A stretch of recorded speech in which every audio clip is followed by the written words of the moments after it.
السلام عليكم ورحمة الله وبركاته. الحمد لله والصلاة والسلام على رسول الله وعلى آله وأصحابه حزب الله. أما بعد فقد قال الله تعالى في كلامه القديم في الفرقان المجيد بعد أعوذ بالله من الشيطان الرجيم بسم الله الرحمن الرحيم واعتصموا بحبل الله جميعا ولا تفرقوا واذكروا نعمة الله عليكم إذ كنتم أعداء فألف بين قلوبكم فأصبحتم بنعمته إخوانا وكنتم على شفا حفرة من النار فانقذكم منها كذلك يبين الله لكم آياته لعلكم تهتدون.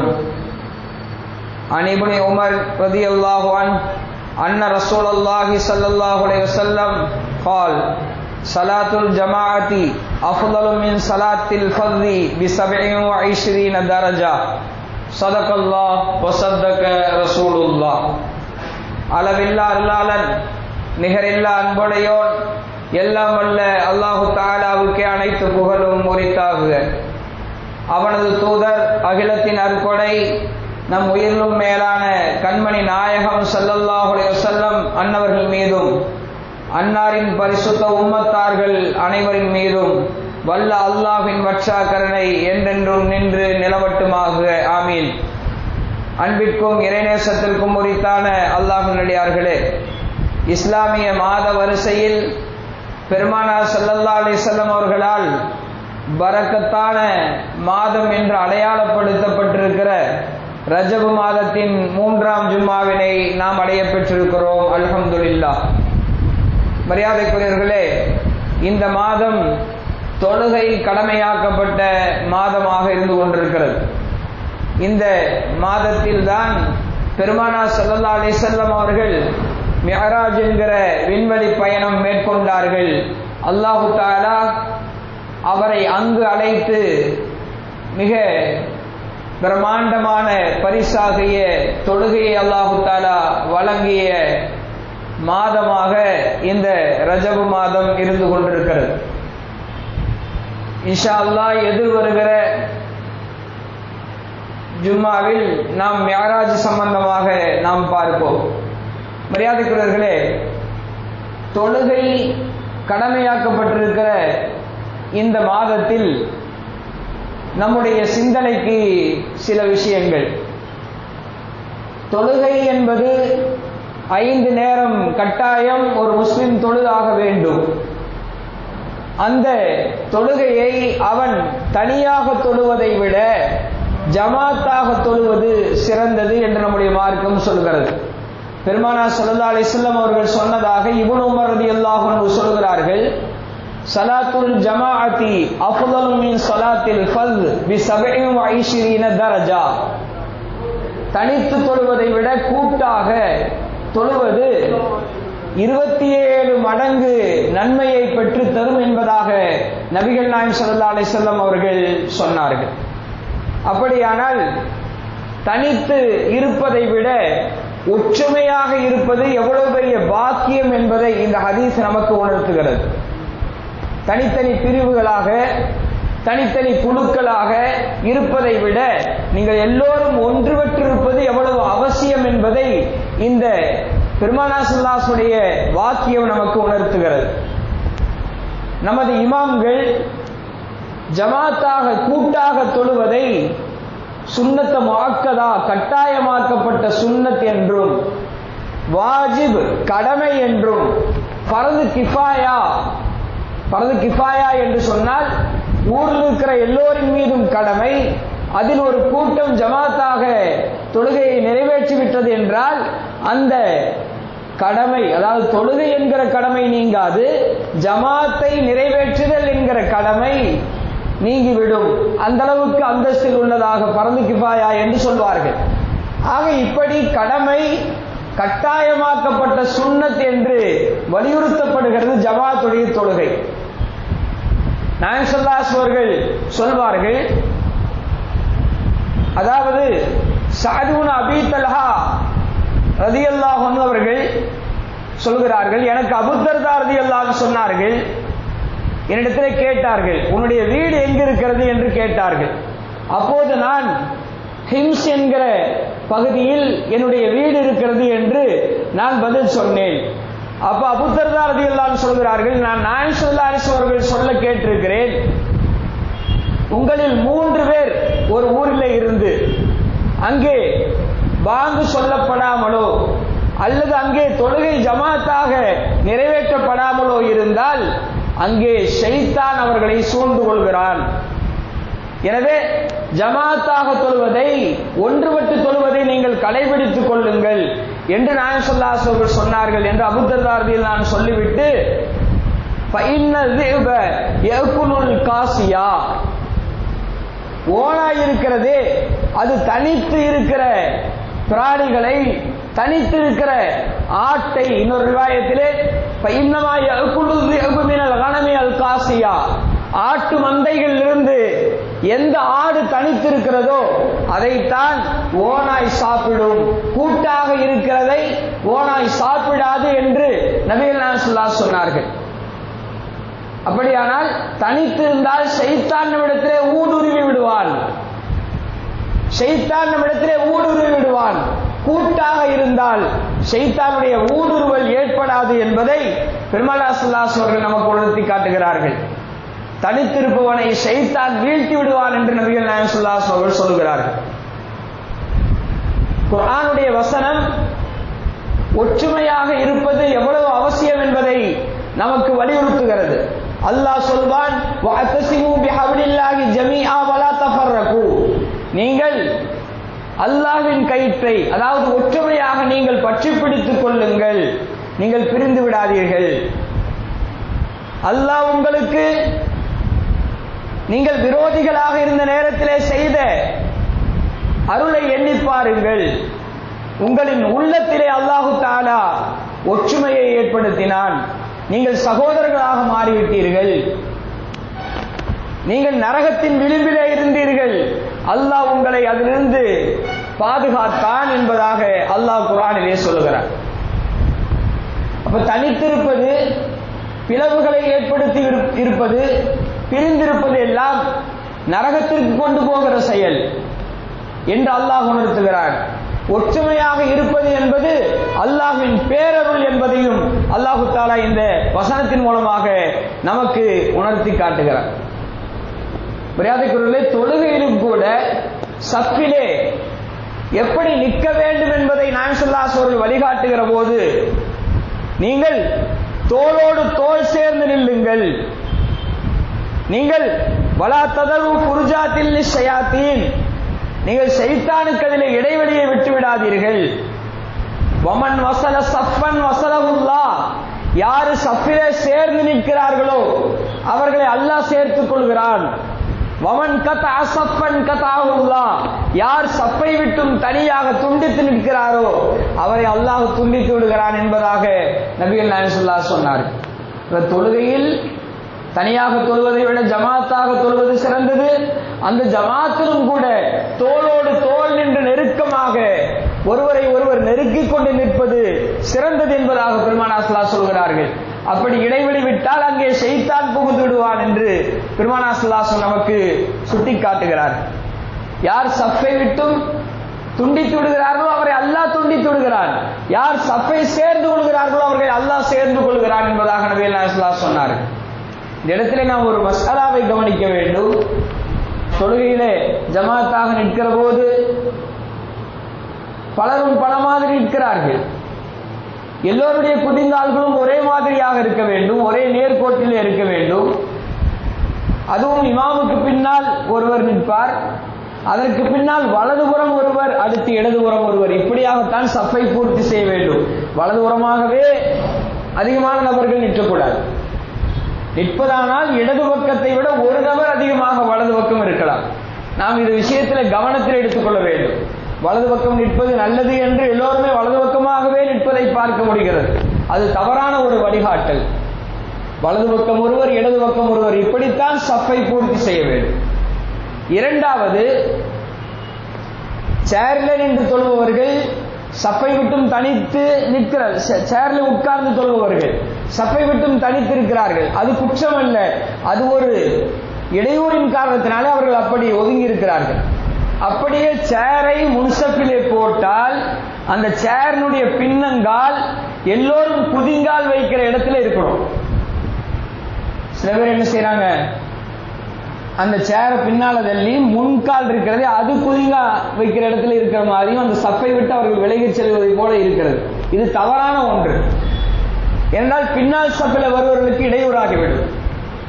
அதனால நம்ம முடிந்த அளவுக்கு நின்றுதான் பரந்துகளை தொழ வேண்டும். அப்படி நின்று தொழ முடியாவிட்டால் உட்கார்ந்து தொழுவதற்கு அனுமதி இருக்கிறது. உட்கார்ந்து தொழுவதும் கீழே உட்கார்ந்து தொழ முடிஞ்சா கீழே தான் உட்கார்ந்து தொழணும். சேர் என்பது அடுத்த கட்டம் தான். சேர் என்பது அடுத்த கட்டம் தான். நன்றாக நடமாடுபவர்கள், நன்றாக நிற்க சக்தி உள்ளவர்கள் உட்கார்ந்து பரலை தொழுவது என்பது நிச்சயமாக ஏற்றுக்கொள்ளப்படாது என்பதை உணர்ந்து கொள்ள வேண்டும். இது ஒரு சட்டம். ஆக தொழுகை என்பது ஜமாத்தாக தொழுவதுதான் சிறப்பானது. அந்த ஜமாத்திலேயும் ஒருவருக்கொருவர் இடைவெளி இல்லாமல் நெருங்கி நிற்க வேண்டும் என்று நம்முடைய மார்க்கம் வலியுறுத்துகிறது. இப்படியெல்லாம் ஒற்றுமையை வலியுறுத்துகிறது நம்முடைய மார்க்கம். ஆனால் இன்றைக்கு நமக்குள்ளாக எத்தனை பிரிவுகள், இயக்கங்கள், கட்சிகள், ஆங்கில எழுத்துக்களில் எத்தனை எழுத்துக்கள் இருக்கிறதோ அத்தனை எழுத்துக்களிலேயும் இயக்கங்கள் இன்றைக்கு உருவாகிவிட்டது, அமைப்புகள் உருவாகிவிட்டது, கட்சிகள் உருவாகிவிட்டது. நினைத்தவர்கள் எல்லாம் கட்சியை ஆரம்பித்து விடுகிறார்கள், நினைத்தவர்கள் எல்லாம் இயக்கங்களை ஆரம்பித்து விடுகிறார்கள். நான் நீ என்கிற போட்டி மனப்பான்மை அந்த கட்சிகளுக்குள்ளாக, அமைப்புகளுக்குள்ளாக இருப்பதை பார்க்க முடிகிறது. 100க்கும் அதிகமான இயக்கங்கள் இங்கே இன்றைக்கு தமிழ்நாட்டில் இருந்து கொண்டிருக்கிறது. இஸ்லாமிய இயக்கங்கள், அமைப்புகள். ஒரு அமைப்பிலிருந்து பிரிந்து பிரிந்து இன்னும் எத்தனை அமைப்புகள் வருமோ தெரியவில்லை. பேஸ்புக்குகளிலே, வலைதளங்களிலே ஒரு அமைப்பை இன்னொரு அமைப்பினர் விமர்சனம் செய்வது சர்வசாதாரணமாக நடந்து கொண்டிருக்கிறது. போட்டிகள், பொறாமைகள் இப்படியாக இருப்பதை பார்க்க முடிகிறது. இன்னொரு அமைப்பினர் ஒரு அமைப்பை விமர்சனம் செய்வது பொது வழியிலே நாற்றம் எடுத்துக் கொண்டிருக்கிறது. நம்முடைய சமுதாயத்தினுடைய நிலைமை சந்தி சிரித்துக் கொண்டிருக்கிறது. ஒரு பள்ளிவாசல்லையே தொழுவதற்கு ஆளை காணோம். போட்டிகள் மனப்பான்மைகளிலே பள்ளிவாசல் உருவாகி கொண்டிருக்கிறது. போட்டி மனப்பான்மையிலே பள்ளிவாசல் உருவாகி கொண்டிருக்கிறது. ஒரு ஜமாத்தை ஐக்கியப்படுத்துவதற்காகத்தான் ஐக்கிய ஜமாத். அந்த ஐக்கிய ஜமாத்திலேயும் கூட 2-3 பிரிவுகள் என்ற நிலையை சமுதாயத்திலே பார்க்க முடிகிறது. இப்படியாக அமைப்புகள், இயக்கங்கள், ஜமாத்துகள் என்று நம்முடைய சமுதாயத்தில் மிகப்பெரிய போட்டிகளும் பொறாமைகளும் உருவாகி நாற்றம் எடுத்துக் கொண்டிருக்கிறது. மரியாதைக்குரியவர்களே, நாற்றம் என்று நான் சொல்லவில்லை, நபிகள் நாயகம் ஸல்லல்லாஹு அலைஹி வஸல்லம் இந்த வார்த்தையை உபயோகிக்கிறார்கள். ஜாபிர் இப்னு அப்துல்லா ரலியல்லாஹு அன்ஹு சொல்கிறார்கள், முஹாஜிர்களிலிருந்து, மக்காவாசிகளிலிருந்து ஒருவரும், அதே போல மதீனாவாசிகளிலிருந்தும் ஒருவரும், இருவருக்கும் இடையே பிரச்சனை, சண்டை நடக்கிறது. அன்சாரி அழைக்கிறார், யாழல் அன்சார், அன்சாரிகளே வாங்க எனக்கு உதவி செய்யன்னு. வகாலல் முஹாஜிர் யாழல் முஹாஜிரீன், முஹாஜிரீன்களே எனக்கு உதவி செய்ய வாருங்கள் என்று அழைக்கிறார். அவர் தன்னுடைய ஊர்க்காரர்களை கூப்பிடுகிறார், இவர் தன்னுடைய ஊர்க்காரரை கூப்பிடுகிறார். அப்ப நாயகம் ஸல்லல்லாஹு அலைஹி வஸல்லம் சொன்னார்கள், அலாமா பால தஅவல் ஜாஹிலியா தஅவல் கஸ்அத ஃபைன்னஹா முன்தினா. நாயகம் ஸல்லல்லாஹு அலைஹி வஸல்லம் சொன்னார்கள், இது என்ன அறியாமை கால பழக்கம், இப்படி ஒருவருக்கு ஒருவர் சண்டையிட்டுக் கொண்டிருக்கிறீர்களே, இப்படி சண்டையிடுவதை விட்டுவிடுங்கள். சண்டையிடுவது இருக்கிறதே அது நாற்றம் எடுக்கக்கூடிய செயல் என்றார். அது நாற்றம் எடுக்கிற செயல் என்றார்கள். இன்றைக்கு சாக்கடை நாற்றம் போல இஸ்லாமிய இயக்கங்களிடத்திலே இருக்கிற அந்த விமர்சனங்கள் நாற்றம் எடுத்துக் கொண்டிருக்கிறது. அல்லாஹு தஆலா ஒரு கணவன் மனைவி இருவருக்கிடையில இருக்கிற சண்டையை கூட நீங்கள் சமாதானப்படுத்துங்கள் என்று சொல்கிறான். வைன் ஹிஃப்தும் ஷிகாக பைனிஹிமா ஃபபஅஸு ஹக்கமம் மின் அஹ்லிஹி வ ஹக்கமம் மின் அஹ்லிஹா. அந்த இருவருக்கிடையில், கணவன் மனைவி இருவருக்கிடையிலே பிணக்கை, சண்டையை நீங்கள் பயந்தால், அப்ப நீங்க உங்க கணவன் தரப்பிலிருந்து ஒரு ஆள், மனைவி தரப்பிலிருந்து ஒரு ஆள், நீதமான ஆளை அனுப்பித்து அவர்களுக்கிடையிலே சமாதானத்தை ஏற்படுத்துங்கள். இயுரீதா இஸ்லாஹை யுவஃபிகில்லாஹு பைனஹுமா, அந்த ரெண்டு பேரும் சமாதானத்தை மட்டுமே நோக்கமாக கொண்டு சென்றால் அல்லாஹ் இருவருக்கிடையிலே சமாதானத்தை ஏற்படுத்துவான். பிரிச்சு வச்சிடணும் அப்படிங்கிற எண்ணத்துல போனா பிரிவு தான் ஏற்படும். ஆனால் அல்லாஹ் சொல்கிறான், அந்த இருவருக்கிடையிலே சமாதானத்தை ஏற்படுத்த முயற்சித்தால் அல்லாஹ் அதற்கு தௌஃபீக்கை வழங்குவான் என்பதாக நபிகள் நாயகம் அல்லாஹ் குர்ஆனிலே சொல்லி காட்டுகிறான். நாம் யோசித்து பார்க்க வேண்டும் முடியாதவர்களே. சண்டை போடுகிற அந்த கணவன் மனைவிக்கு இடையில சமாதானப்படுத்துவதற்கு பொய் பேசியாவது சமாதானப்படுத்த வேண்டும். சண்டை போடுறது ஷைத்தானுக்கு ரொம்ப பிடிக்கும். ஜாபிர் ரலியல்லாஹு அன்ஹு சொல்கிறார்கள், இப்லீஸ் தன்னுடைய சிம்மாசனத்தை கடலின் நடுவிலே வைத்து அமர்ந்து கொள்வான். தன்னுடைய பட்டாளங்களை அனுப்பி, நீங்கள் போய் மக்களுக்கு மத்தியில் குழப்பத்தை ஏற்படுத்திக் கொண்டிருங்கள் என்று அனுப்புவான். ஒவ்வொரு இப்லீசுடைய பட்டாளங்கள் ஒவ்வொன்றும் ஒவ்வொரு விதமான குழப்பத்தை மக்களுக்கு மத்தியில் ஏற்படுத்திவிட்டு வந்து பெருமிதமாக வந்து தன்னுடைய தலைவன் ஷைத்தானிடத்திலே சொல்வார், இப்லீஸ் இடத்திலே சொல்வார்கள், நான் தொழுகைக்கு போகிறவனை கெடுத்துட்டேன், நோன்பு வைக்கிறவனை கெடுத்துட்டேன், இப்படி ஒவ்வொன்றாக நல்ல தர்மம் செய்ய போனவனை கெடுத்துட்டேன். அப்படியே ஒவ்வொருத்தரையா ஷைத்தான் பரவாயில்ல அப்படின்னு தாண்டி விட்டுருவான். ஒரு ஷைத்தான் வந்து சொல்வான், நான் மனைவி கணவன் இருவருக்கிடையிலே நான் சண்டையை ஏற்படுத்தினேன், பிளவை சச்சரவை ஏற்படுத்தினேன் என்று சொன்னபோது, சபாஸ் நீதான் சரியான ஆள் என்று அவனை தட்டி கொடுத்து அவன் அழைத்துக் கொள்வான் என்று நபிகள் நாயகம் சொல்கிறார். கணவன் மனைவி சண்டை போட்டாலோ அல்லது பிற மக்கள் சண்டை போட்டாலோ அது ஷைத்தானுக்கு ரொம்ப பிடிக்கும். ஊர் ரெண்டு பட்டால் கூத்தாடிக்கு கொண்டாட்டம் என்று சொல்வார்கள். ஊர் ரெண்டாச்சுன்னா அந்த கூட்டம் ஒரு விசேஷம் வைக்கும், இந்த கூட்டம் ஒரு விசேஷம் வைக்கும். அப்ப கூத்தாடிக்கு நல்ல லாபம். அப்படித்தான் ஊர் கொண்ட ரெண்டு பட்டால் ஷைத்தானுக்கு ரொம்ப பிடிக்கும். அது ஷைத்தானுக்கு மிக விருப்பமான செயலாக இருந்து கொண்டிருக்கிறது. மரியாதைக்குரியவர்களே, குர்ஆனிலே அல்லாஹ் ஒரு வரலாற்றை சொல்வான். மூசா அலைஹிஸ்ஸலாம் அவர்கள் தூர்சினா மலைக்கு அவர்கள் வேதத்தை வாங்க சென்று விட்டார்கள். சென்ற போது இங்கே யூதர்கள் காளை மாட்டை தெய்வமாக ஆக்கிக் கொண்டார்கள். ஹாரூனை பொறுப்புதாரியாக நியமித்துவிட்டு, சகோதரர் ஹாரூன் அலைஹிஸ்ஸலாம் அவர்களை பொறுப்புதாரியாக நியமித்துவிட்டு மூசா அலைஹிஸ்ஸலாம் தூர்சினா மலைக்கு சென்றிருக்கிறார். திரும்பி வந்து பார்த்தால் இவர்கள் காளை மாட்டை வணங்கிக் கொண்டிருக்கிறார்கள். மூசா அலைஹிஸ்ஸலாம் அவர்களுக்கு கோபம் வந்தது.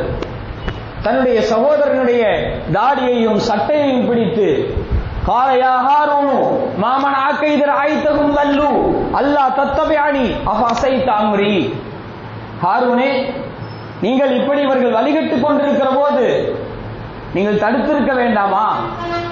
என்னை நீங்கள் பின்பற்றி இருக்க வேண்டாமா?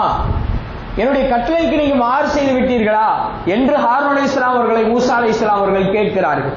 என்றால் பொறுப்புதாரியாக ஹாரூன் அலைஹிஸ்ஸலாம் அவர்களை தான் நியமித்து விட்டு மூசா அலைஹிஸ்ஸலாம் சென்றார். அவரிடத்திலே வந்து கேள்வி கேட்டபோது ஹாரூன் அலைஹிஸ்ஸலாம் சொன்னார்கள், கால எபன லா தௌகுது பிலிஹியதி வலா பிரஅசி இன்னி ஹஷீது அன் தகூல ஃபர்ரக்த பைன பனி இஸ்ராஈல வலம் தர்குபு கௌலி. சகோதரனே, நீ என் தாடியை பிடிக்காத, என் சட்டையை பிடிக்காத.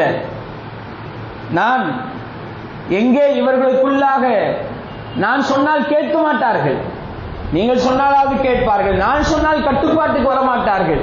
எங்கே நான் சொல்லி கட்டுப்பாடு இழந்து போய் அவர்கள் இரண்டு பிரிவாக பிரிந்து விடுவார்களோ என்று நான் பயந்தேன். ஏன் சொல்ல அவங்க கேட்க மாட்டாங்க, இரண்டு பிரிவா சண்டை போட்டு பிரிந்து கொள்வார்களோ என்று நான் பயந்தேன். அதனால் நான் தடுக்கவில்லை என்று ஹாரூன் அலைஹிஸ்ஸலாம் அவர்கள் சொன்னார். அப்படியானால் இணை வைப்பை விட இந்த வசனத்தின் மூலமாக நமக்கு தெரிய வருவது என்னவென்றால், காளை மாட்டை வணங்குவது என்பது இணை வைப்பு. அந்த இணை வைப்பை விட மிக கொடிய குற்றம் சண்டை போடுவது. அந்த இணை வைப்பை விட மிக கொடிய குற்றம் சண்டை போடுவது. அல் ஃபித்னத்து அஷத்து மினல் கத்ல். குழப்பம் ஏற்படுத்துவது இருக்கிறது கொலையை விட கொடுமையானது என்று அல்லாஹ் தஆலா குர்ஆனிலே சொல்லி காட்டுகிறார். மரியாதைக்குரியவர்களே, இன்றைக்கு கருத்து வேறுபாடுகளால் பிரிந்திருக்கிறார்கள் பலரும். கருத்து வேறுபாடுகள் இருக்கத்தான் செய்யும். நம்முடைய கையிலே இருக்கிற 5 விரல்களும் ஒன்று போல் இருப்பதில்லை. 5 விரலும் ஒரே மாதிரி இருப்பதில்லை. ஆனால் எதையாவது எடுக்க வேண்டும் என்று சொன்னால் அந்த 5 விரல்களும் ஒன்றாக இணைந்து விடுகிறது. அப்போதுதான் ஒரு பொருளை எடுக்க முடியும், பிடிக்க முடியும். அப்போதுதான் அது சாத்தியம். அதுபோல கருத்து வேறுபாடுகள் என்பது இருக்கத்தான் செய்யும். ஆனால் நாம் ஒன்றுபட்டாக வேண்டும் என்பதை இந்த விரல்களே நமக்கு உணர்த்துகிறது. சஹாபாக்களிடத்தில் இல்லாத கருத்து வேறுபாடா? அபூதர் கிஃபாரி ரலியல்லாஹு அன்ஹு அவர்கள் உஸ்மான் ரலியல்லாஹு ஆட்சி காலத்திலே அவர்கள் கபுரா என்கிற இடத்திலே அவர்கள் தனிமையிலே இருக்க சொன்னார்கள் உஸ்மான் ரலியல்லாஹு சில காரணத்தால். அப்படி அபூதர் கிஃபாரி ரலியல்லாஹு அவர்கள் ஊரின் ஓரப்பகுதியிலே இருக்கிறார்கள். அவர்களை சந்திக்க சில சஹாபாக்கள் செல்கிறார்கள். பார்த்தால் அபூதர் கிஃபாரி ஹஜ்ஜுக்கு போயிட்டார். உடனே இந்த சஹாபாக்கள் அபூதர் கிஃபாரியை சந்திப்பதற்காக இவர்களும் ஹஜ்ஜுக்கு கிளம்புகிறார்கள். அங்கே போய் ஹஜ்ஜிலே அபூதர் கிஃபாரி ரலியல்லாஹு அன்ஹு அவர்களை சந்திக்கிறார்கள். உஸ்மான் ரலியல்லாஹு அன்ஹு அவர்கள் ஆட்சியாளராக இருக்கிறார்கள். உஸ்மான் ரலியல்லாஹு அன்ஹு அவர்கள் அரஃபா மைதானத்திலே 4 ரக்காத்தாக தொழ வைக்கிறார்கள். இது மிகப்பெரிய சர்ச்சைக்குரிய ஒரு விஷயம். அரஃபாவிலே 2 ரக்காத் தொழுகணுமா, 4 ரக்காத் தொழுகணுமா? அது தீர்வு முடிவுக்கு வராத ஒரு விஷயம். அப்படிப்பட்ட மிகப்பெரிய சர்ச்சை. அது குறித்த வேண்டியதில்லை. உஸ்மான் ரலியல்லாஹு அவர்கள் 4 ரக்காத் தொழ வைக்கிறார்கள். ஆனால் அபூதர் கிஃபாரி ரலியல்லாஹு அன்ஹுடைய கருத்து என்னவென்றால் அவர் 2 ரக்காத் தான் தொழுகணும் அரஃபாவில் அப்படிங்கிறது அவருடைய கருத்து. நான் நாயகம் ஸல்லல்லாஹு அலைஹி வஸல்லம் பின்னால் அரஃபாவிலே தொழுதிருக்கிறேன், 2 ரக்காத் தான். அதே போல அபூபக்கர் அவர்களுக்கு பின்னால் நின்று தொழுதிருக்கிறேன், அப்போதும் 2 ரக்காத் தான். உமர் ரலியல்லாஹு அவர்களுக்கு பின்னாலும் நின்று நான் தொழுதிருக்கிறேன், அப்போதும் அரஃபாவிலே 2 ரக்காத் தான் அவர்கள் தொழ வைத்தார்கள். ஏன் உஸ்மானை நீங்கள் 4 ரக்காத் தொழ வைக்கிறீங்கன்னு கேள்வி கேட்கல. ஏன் உஸ்மானை நீங்கள் 4 ரக்காத் தொழ வைக்கிறீங்கன்னு அபூதர் கிஃபாரி கேள்வி கேட்கல. ஆனால் அவருடைய நம்பிக்கை, அவருடைய கருத்து என்னவென்றால் 2 ரக்காத் தான் தொழுகணும் அரஃபால. அப்ப சஹாபாக்கள் தான் கேட்டாங்க, ஏங்க நீங்க உஸ்மான் கேட்டிருக்கலாமல்ல, ஏன் நீங்க 4 ரக்காத் தொழ வைக்கிறீங்க, 2 ரக்காத் தான் ரசூலுல்லாஹ் தொழ வச்சாங்கன்னு சொல்லிருக்கலாம், கேட்டிருக்கலாமா அப்படிங்கிற போது அல் ஹிலாஃபு ஷர்ருன், இப்படி ஒருத்தருக்கு ஒருத்தர் கருத்து வேறுபாடு கொண்டு பிரிந்து கிடப்பது இருக்கிறதே அது மிகப்பெரிய தீமை. அந்த தீமையை பயந்துதான் நான் இந்த விஷயத்தை நான் முன்னெடுக்கவில்லை என்று அபூதர் கிஃபாரி ரலியல்லாஹு அன்ஹு அவர்கள் சொன்னார். கருத்து வேறுபாடுகள் இல்லாமல் இல்லை, இருக்கத்தான் செய்யும். ஆனால் ஒன்றுபட வேண்டிய சமயங்களில் ஒன்றுபட்டாக வேண்டும். நம்முடைய கருத்து வேறுபாடுகள் தீனுக்கு பாதிப்பை ஏற்படுத்தி விடக்கூடாது. அபூபக்கர் ரலியல்லாஹு அவர்களுக்கும் உமர் ரலியல்லாஹு அவர்களுக்கும் கருத்து வேறுபாடு இருந்தது. அபூபக்கர் ரலியல்லாஹு அவர்கள் அதாவது போரில் ஏதாவது வெற்றி பொருள் கிடைத்தால் அதை எல்லாவற்றையுமே பங்கிட்டு கொடுத்து விட வேண்டும் போரில் கலந்தவங்களுக்கு அவங்களுடைய கருத்து. உமர் ரலியல்லாஹு அவர்களுடைய கருத்து என்னவென்றால் பொருளாக கிடைத்தால் அதை போரில் கலந்தவர்களுக்கு பங்கிட்டு கொடுக்கலாம், இடமாக கிடைத்தால் அதை பொது நிதியில சேர்த்து விட வேண்டும் என்று உமர்தானுடைய கருத்து. அதற்காக அவர்கள் ஒருவருக்கொருவர் மோதிக் கொண்டார்களா, ஒருவருக்கொருவர் சண்டை போட்டுக் கொண்டார்களா, நீயா நானா என்று சண்டை போட்டுக் கொண்டார்களா? நாம் யோசித்து பார்க்க வேண்டும். அவர்களுடைய கருத்து வேறுபாடு அவருடைய தீனை பாதிக்கவில்லை. இன்றைய இயக்கங்களின் கருத்து வேறுபாடுகள், இன்றைய அமைப்புகளின் கருத்து வேறுபாடுகள் நம்முடைய தீனை பாதிக்கிறது. பொதுவெளியிலே நாச்சம் எடுக்கிறது. பேஸ்புக்கிலே ஒவ்வொரு இயக்கங்களும் ஒவ்வொரு இயக்கங்களை பற்றி தரக்குறைவாக விமர்சனம் செய்கிறார்கள். நம்முடைய இஸ்லாமிய சமூகத்தின் பெயர் கெட்டு போகிறது, நாச்சம் எடுக்கிறது, தீனுக்கு பாதிப்பை ஏற்படுத்துகிறது. ஆனால் சஹாபாக்களிடத்தில் இருந்து கருத்து வேறுபாடுகள் தீனுக்கு பாதிப்பை ஏற்படுத்தவில்லை. அவர்கள் நானா நீயா என்று மல்லுக்கு நிற்கவில்லை. யோசித்து பார்க்க வேண்டும் மரியாதைக்குரியவர்களே. பிளந்து கிடக்கிற, பிரிந்து கிடக்கிற சமுதாயத்தை ஒற்றுமைப்படுத்துவதற்காக பொய் பேசுவதற்கும் மார்க்கம் அனுமதிக்கிறது. உம்மு குல்சூம் ரலியல்லாஹு அன்ஹா அவர்கள் உக்பா ரலியல்லாஹுடைய மகள் உம்மு குல்சூம் ரலியல்லாஹு சொல்கிறார்கள், நான் நாயகம் ஸல்லல்லாஹு அலைஹி வஸல்லம் சொல்ல கேட்டிருக்கிறேன். நாயகம் ஸல்லல்லாஹு அலைஹி அவர்கள் 3 விஷயங்களுக்கு தவிர பொய் பேச அனுமதிக்கல. 3 விஷயத்துக்கு ரசூலுல்லாஹ் பொய் பேச அனுமதிக்கிறாங்க. 1, அப்படி பொய் பேசுவன் பொய்யன் அல்ல என்று நாயகம் ஸல்லல்லாஹு அலைஹி சொல்கிறார்கள். முதலாவதாக 2 மனிதர்கள் சண்டையிட்டுக் கொண்டிருக்கிறார்கள். அவர்களிடத்திலே சமாதானத்தை ஏற்படுத்துவதற்காக பொய் பேசுபவன் பொய்யன் அல்ல. எப்ப உனக்காகத்தான் அவர் துவா செஞ்சுட்டு இருந்தாரு அப்படின்னு போய் சொல்லலாம். ஆனா அவர் துவா செஞ்சிருக்க மாட்டாரு. எப்ப உனக்காகத்தான் துவா செஞ்சுட்டு இருந்தாரு, நான் கேட்டேன், நீ சேர்ந்தா அவர் சேர்ந்துக்குவார். இப்படி பொய் பேசி அந்த இருவரை சேர்த்து வைக்கலாம். நாயகம் ஸல்லல்லாஹு அலைஹி வஸல்லம் அனுமதி கொடுக்கிறார்கள். ஒரு ஆலிம் அவர்கள், பாகிஸ்தானை சார்ந்த ஒரு ஆலிம் அவர்கள் தனக்கு ஏற்பட்ட ஒரு அனுபவத்தை எழுதுகிறார். இப்படித்தான் 2 நண்பர்கள் சண்டை போட்டுக்கொண்டு ஒருவருக்கொருவர் பேசாமல் இருந்தாங்க. இவங்க 2 பேர்த்தையும் பேச வைப்பதற்காக போய் ஒருத்தர் போய், எப்ப உனக்கா அவர் ஒவ்வொரு நேரம் தொழுகையில துவா செஞ்சுட்டு இருந்தாரு, துவா செஞ்சுட்டு இருக்கிறாரு, போய் சேர்ந்துக்க வேண்டியதானப்பா அப்படின்னு அவர்கிட்டையும் சொன்னார். இன்னொரு நண்பர்கிட்டையும் போய், அப்ப உனக்கா அவர் ஒவ்வொரு நேரம் தொழுகையில துவா செஞ்சுட்டு இருக்கிறாரு, நீங்க 2 பேரும் சேர்ந்துட வேண்டியதானு சொல்லி சொன்னார். அது போல 2 பேரும் சேர்ந்துட்டாங்க. பேசிட்டு இருக்கும்போது, எப்ப எனக்கா நீ துவா செஞ்சியான்னு கேட்டார். நான் உனக்கா துவா செஞ்சனா? நீ எனக்கா துவா செஞ்சனா? அவரு கேட்டாரு. எப்ப நான் உனக்கா துவா செஞ்சனா? இல்லையேன்னு 2 பேருக்குள்ளேயே சண்டை ஏற்படுற மாதிரி ஆயிடுச்சு. அந்த அஜருக்கு உள்ள போய் குறிக்கிட்டு, எங்க நீங்க தான் எனக்கு சொன்னீங்க துவா செஞ்சாருன்னு சொல்லி. ஆமா நான் தான் சொன்னேன் துவா செஞ்சான்னு சொல்லி. ஒவ்வொரு நேரம் தொழுகையிலையும் அல்லாஹும்ம ஃபிர்லி வலிவாலிதைய வலி உஸ்தாதி வலி ஜமீல் முஃமினீன வல் முஃமினாத் வல் முஸ்லிமீன வல் முஸ்லிமாத் அப்படின்னு துஆ வருது இல்லையா? இறைவா என்னை மன்னிப்பாயாக, என் பெற்றோரை மன்னிப்பாயாக, என்னுடைய ஆசிரியர்களை மன்னிப்பாயாக, எல்லா முஸ்லிம்களையும் மன்னிப்பாயாக, எல்லா மூமின்களையும் மன்னிப்பாயாக துஆ கேட்கிறீங்களா இல்லையா? அதுல அந்த நண்பரும் அடக்கமாவாரா இல்லையா? உங்கள்ட்ட பேசாம இருப்பவரும் அப்படின்னு சொல்லி அந்த அதர் சமாதானப்படுத்தினார். நம்ம யோசிச்சு பார்க்கணும். ஆக 2 பேர் சண்டை போட்டுக் கொண்டிருந்தார். அவர்களை சமாதானப்படுத்துவதற்காக பொய் பேசுவது மார்க்கத்தில் அனுமதிக்கப்பட்டிருக்கிறது. அதே போல போரிலே பொய் பேசுவது அனுமதிக்கப்பட்டிருக்கிறது. போரில் எதிரிகளை பயப்படுத்துவதற்காக நாங்க 1000 பேர் தான் வந்திருப்போம், 10,000 பேர் இருக்கிறோம் பொய் சொல்லலாம், தப்பில்லை. எங்களுடைய படைப்படம் மிக பிரம்மாண்டமானது, பொய் சொல்லலாம், தப்பில்லை. நாயகம் ஸல்லல்லாஹு அலைஹி வஸல்லம் அனுமதி கொடுக்கிறார்கள். அதே போல ஒரு கணவன் ஒரு மனைவியிடத்திலே, ஒரு மனைவி கணவனிடத்தில் பொய் பேசுவதற்கு மார்க்கத்தில் அனுமதி இருக்குது. பொய் பேசுறதுன்னா எல்லா விஷயத்திலும் இல்லை. உதாரணமா ஒரு புடவை வாங்குறாரு, இன்னைக்கு யாரும் அப்படி போய் வாங்கி தரதில்லை, அவங்களா தான் அவங்களுக்கு எடுத்துக்கிறாங்க. புடவை வாங்குறாரு, அந்த புடவையினுடைய ரேட்டு 1000 ரூபான்னு இருக்குது, சும்மா 5000 ரூபான்னு அடிச்சு விடலாம், தப்பில்லை. ஏங்க நான் அவ்வளோ சீப்பா போயிட்டுனா மனைவி சண்டைக்கு வந்துடக்கூடாது. இந்த மாதிரி கணவன் மனைவி விஷயத்திலே அவர்கள் இருவருக்கு இடையிலே ஒரு சமாதானத்தை ஏற்படுத்துவதற்காக பொய் பேசுவது மார்க்கத்தில் அனுமதிக்கப்பட்டிருக்கிறது என்று நாயகம் ஸல்லல்லாஹு அலைஹி சொல்கிறார். ஆக சண்டை போட்டிருக்கிற இருவர்களை சேர்த்துவதற்காக பொய் பேசுவது மார்க்கத்தில் அனுமதிக்கப்பட்டிருக்கிறது என்பதை நாம் உணர்ந்து கொள்ள கடமைப்பட்டிருக்கிறோம். மரியாதைக்குரியவர்களே, இது தேர்தல் சமயம். இயக்கங்கள் பிரிவுகளால் சமுதாயத்திற்கு எவ்வளவு ஆபத்து ஏற்பட்டிருக்கிறது என்பதை நாம் எண்ணி பார்க்க கடமைப்பட்டிருக்கிறோம். கூட்டணி அமைப்பதற்காக இஸ்லாமிய கட்சிகளை இஸ்லாமிய அமைப்புகளை எந்த கட்சிகளும் கண்டுகொள்வதே இல்லை. ஜாதி பெயர்களில் உள்ள அமைப்புகள் கூட அதிகமான சீட்டுகளை பெற்றுக் கொள்கிறார்கள். ஜாதி பெயர்களில் உள்ள அமைப்புகள் கூட இஸ்லாமியர்களுக்கு பிச்சை போடுவதை போல ஒவ்வொரு கட்சிகளும் 1 சீட்டு 2 சீட்டுன்னு ஒதுக்கிறத பார்க்கிறோம். 7% இஸ்லாமியர்கள் இந்த தமிழ்நாட்டிலே வாழுகிறார்கள் என்றால் நமக்கு எந்த கட்சியாவது 20 சீட்டுகள் ஒதுக்க தயாராக இருக்கிறதா?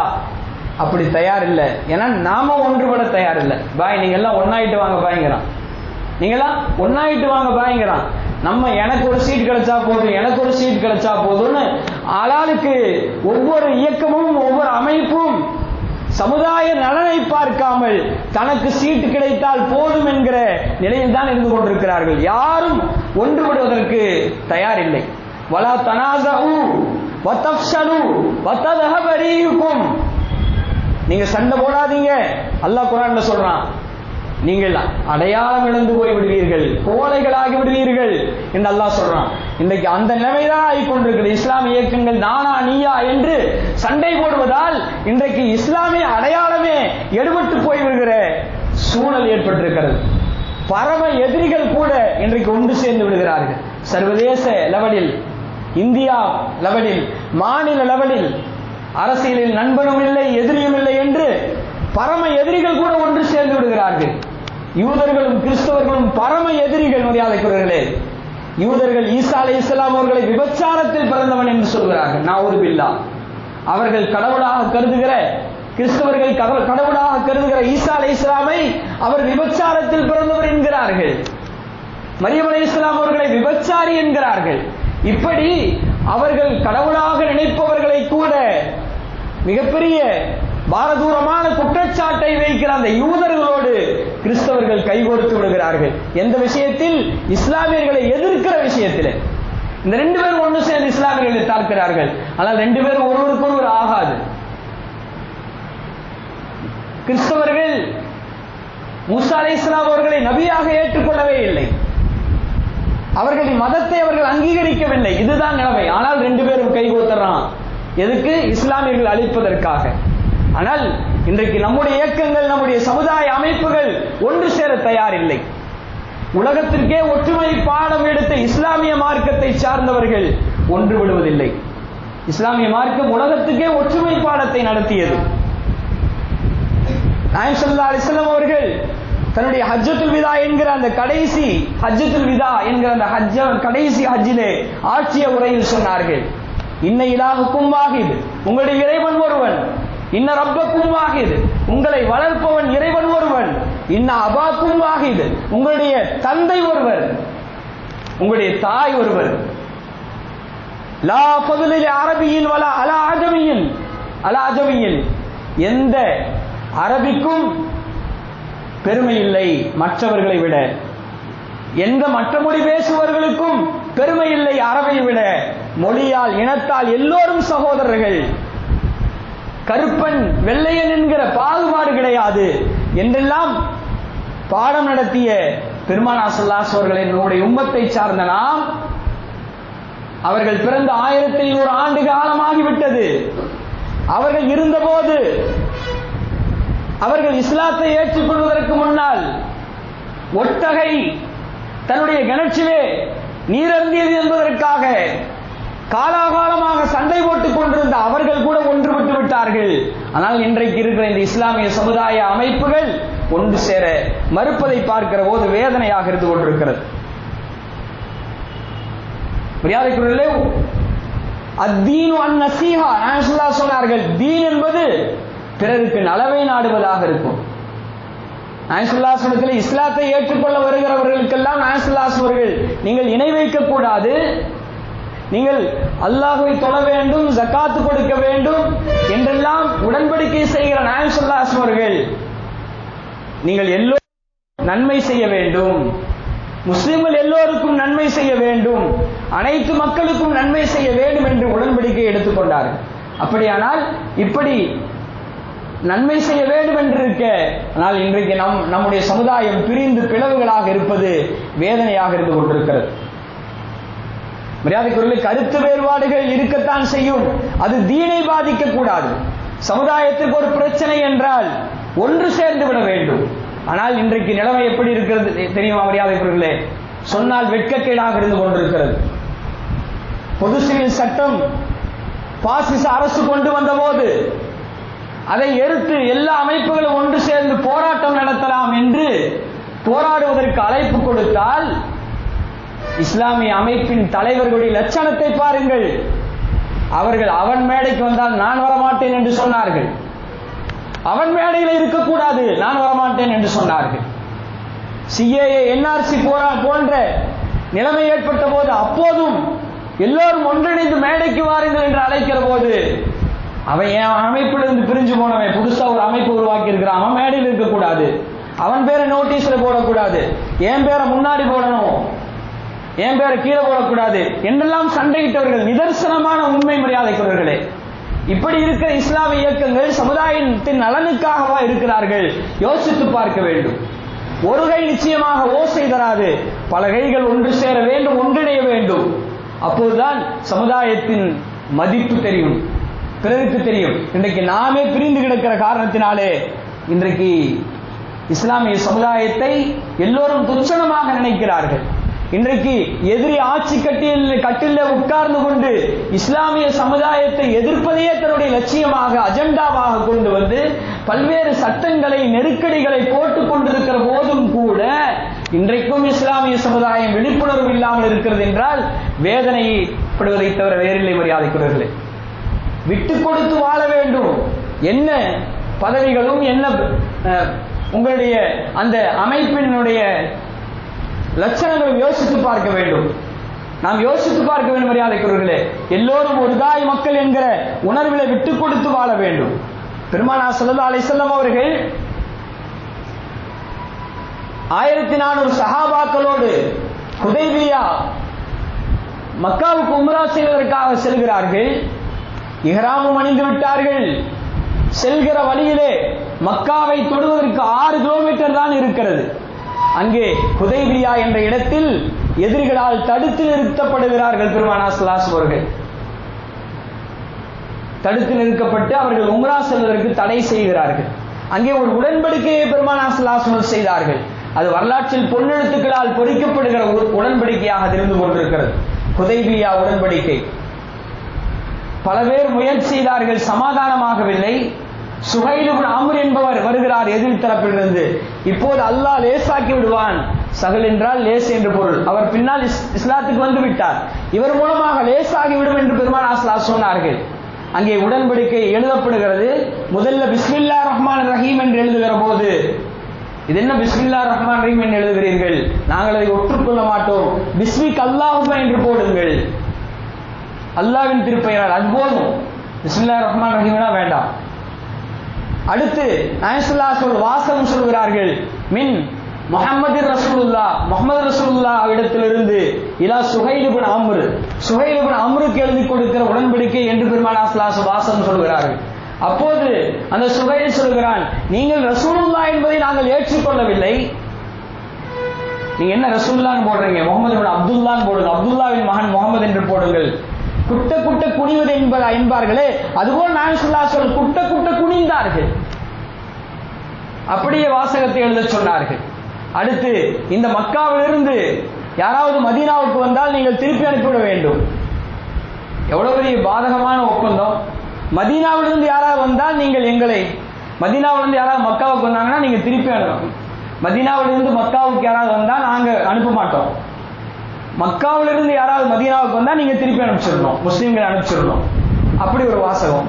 அதே போல இந்த வருஷம் நீங்க உம்ரா செய்யக்கூடாது, அடுத்த வருஷம் நீங்க உம்ராவுக்கு வாங்க, திரும்பி போங்க, அடுத்த வருஷம் 3 நாள் தான் உம்ரா செய்யணும் என்றெல்லாம் பல வாசகங்கள். அப்படி போட்ட போது பெருமானார் ஸல்லல்லாஹு அலைஹி அவர்கள் எல்லாவற்றுக்கும் சம்மதித்தார்கள். சஹாபாக்கள் கொந்தளித்துக் கொண்டிருக்கிறார்கள். இது என்ன முஸ்லிம்களுக்கு முற்றிலும் பாதகமான ஒப்பந்தமாக இருக்கிறது, ஒருதலை பட்சமாக இருக்கிறது.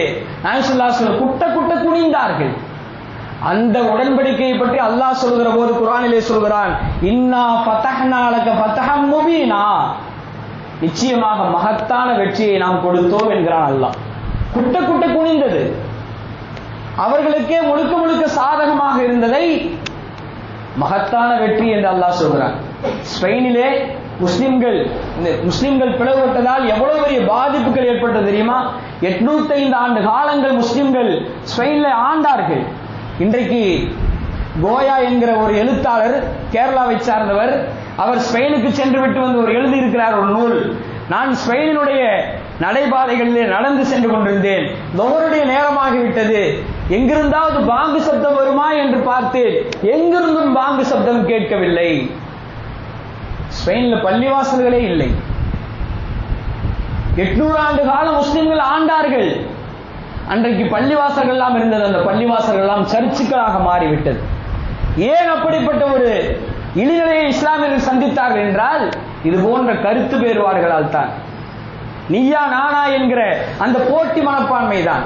சின்ன சின்ன மசாலாக்களுக்கு கருத்து வேறுபாடுகள். தொழுகையில தக்பீர் கட்டணும் அல்லாஹ் அக்பர் என்று சொல்லி கையை தொப்புளுக்கு கீழே வைக்கிறதா, நெஞ்சில வைக்கிறதா, தொப்புளுக்கு மேல வைக்கிறதா என்று சண்டை. அத்தையாத்துல விரலை அசைப்பதா, ஆட்டுவதா, வைத்திருப்பதா என்று சண்டை முஸ்லிம்களுக்கிடையே.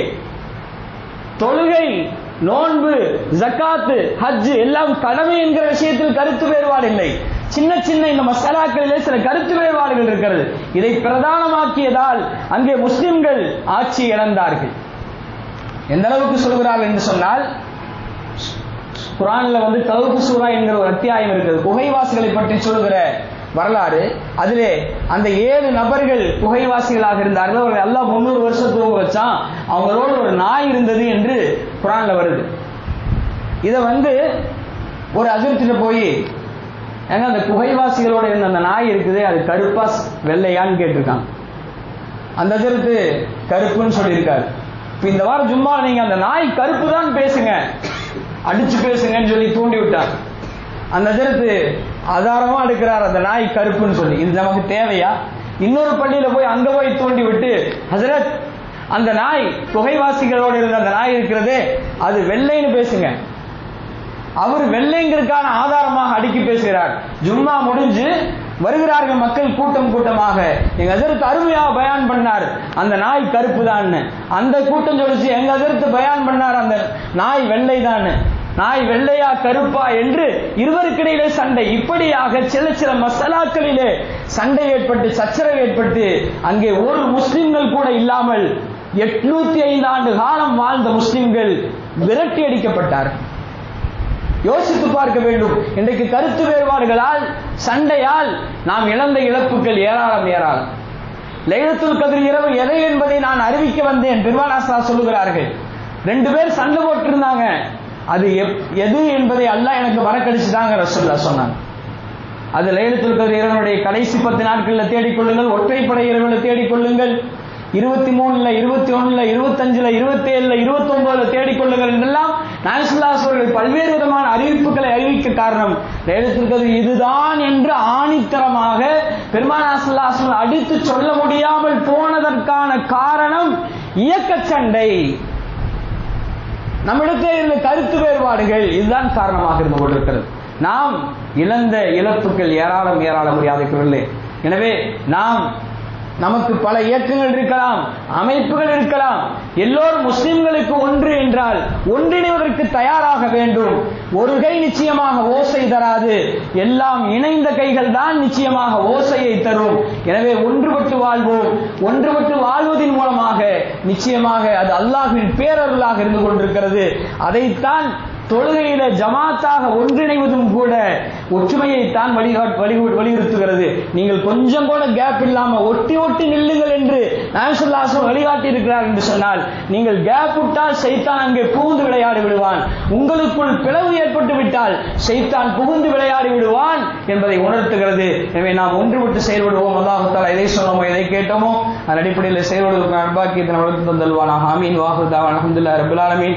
வஸ்ஸலாமு அலைக்கும் வரஹ்மத்துல்லாஹி வபரகாத்துஹு.